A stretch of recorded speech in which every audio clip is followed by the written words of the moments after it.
So as I am preparing to have surgery, I have a list of things that I like to keep on hand and make sure I have right before I go in. Figured I'd share it with you guys. First thing we've alleged to a couple times before is a reliable stool softener. When you have major surgery and they put you under general anesthetics, it's not just your head that goes unconscious or slows down and stops. It's everything else. So for the first day, that always seems awesome. But then after that, when things don't start moving again, nothing says fun with abdominal stitches like trying to push out a cannonball. So definitely keep those on hand. You will need them. Second thing I always like to get is my favorite brand of mint tea. Celestial Seasonings is one of them I really like. The reason for that is that when you're intubated, when you're put out, again, they usually intubate you. They force you to, put a tube down you so that they can make sure you breathe. That tube, when they pull it out, tastes absolutely awful. On top of that, a lot of times the anesthetic and other things that, medication, other things that you're taking also taste awful for days. Mint tea doesn't ever taste that bad. It always, works out really well. Plus, it's warm. It will help you clear all those other things that are going on in your chest that you don't want to cough up. Coughing is right up there at the top of the list with passing a cannonball when it comes to abdominal stitches. So we don't ever want to cough. Don't ever want to sneeze. You'll be barely clearing your throat. And in order to stop any of the rest of that from happening, I do nothing but push warm tea the entire time.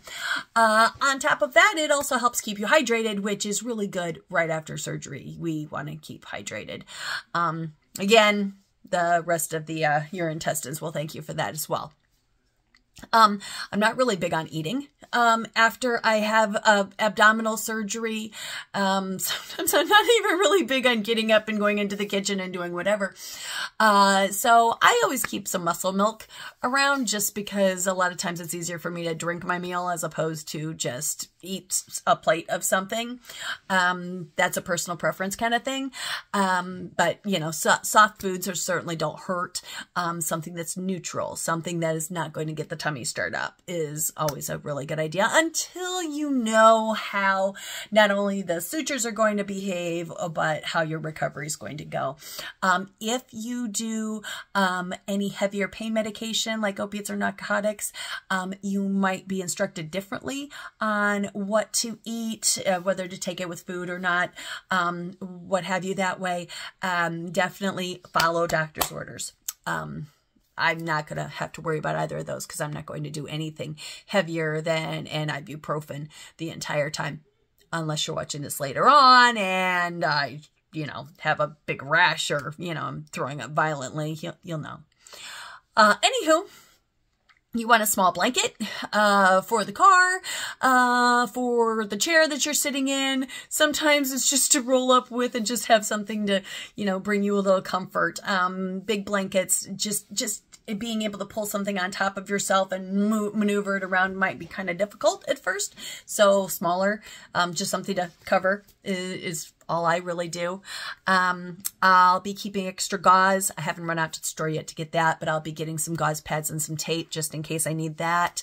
Body wash is another good one. We're going to be showering, or I'm going to be showering right after I have my surgery and every day after that. Even when I'm not able to really move around a lot, and I'm not sure if the stitches or staples or what goes on with that part yet. But in the meantime, body wash is much better than like bar soap. You certainly aren't going to be loofahing anything, so get a soft wash rag so you can use that as well. Other than that, speaking of sutures, staples, or however that's going to work down there, I have already accumulated a collection of very loose fitting drawstring sweatpants. I will be living in those until I at least get the port out. And after that, it just kind of, we'll take it, you know, as it comes. It'll just depend on my comfort level. On top of that, I'm going to be doing zippered sweatshirts, some button up if I can. I'm going to keep them very, very loose. The idea of pulling something up over my head may be difficult the first few days. And the last thing I want to do is get anything caught on anything. One of my surgeries, maybe surgery 4, if I think back now, I actually caught the zipper of a pair of blue jeans in one of my staples on a stomach incision. Oh my God, I will take childbirth any day of the week over that. That was horrible. But hey, that'll be another scar we'll be getting rid of. So very excited. The last thing I'm going to be using is, or accumulating in my collection, I've actually already got now. It's a soft or a firm pillow so that I can splint my stomach. I'll show you what I'm getting. I've actually got 2 this time around. One, when I sit in just a regular seat or I sit in a car, I don't want to have a, something that's very bulky. I'm using my husband's aunt's favorite pillow for that.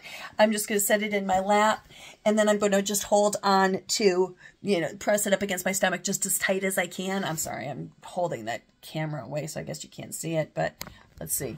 Oh, something like that. Anyway, I'll be using that to splint the injury. That's also what I'll be doing when I, well, God forbid if I have to cough or sneeze. Hopefully I'll be able to do that. But initially when I'm moving around, when I'm walking, when I'm, well, shuffling, let's face it, we'll be shuffling for the first day or so.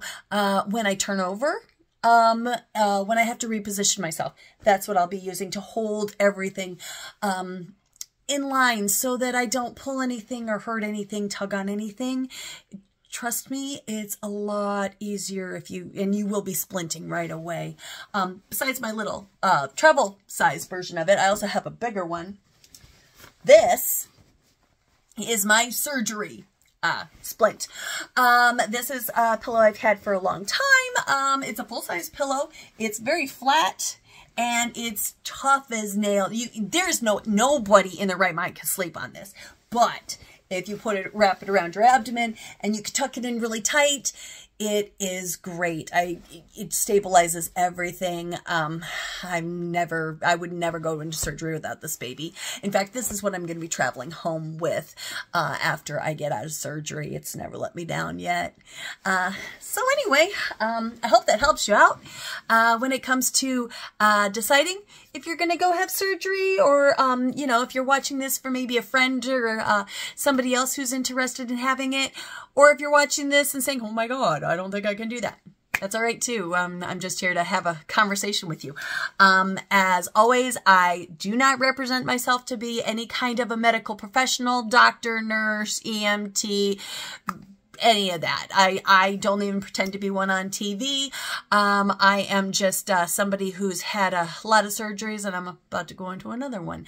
If you have any questions about anything we're talking about today, or how it might work for you, definitely do your homework.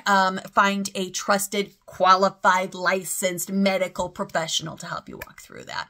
This is just for kicks and giggles and conversation.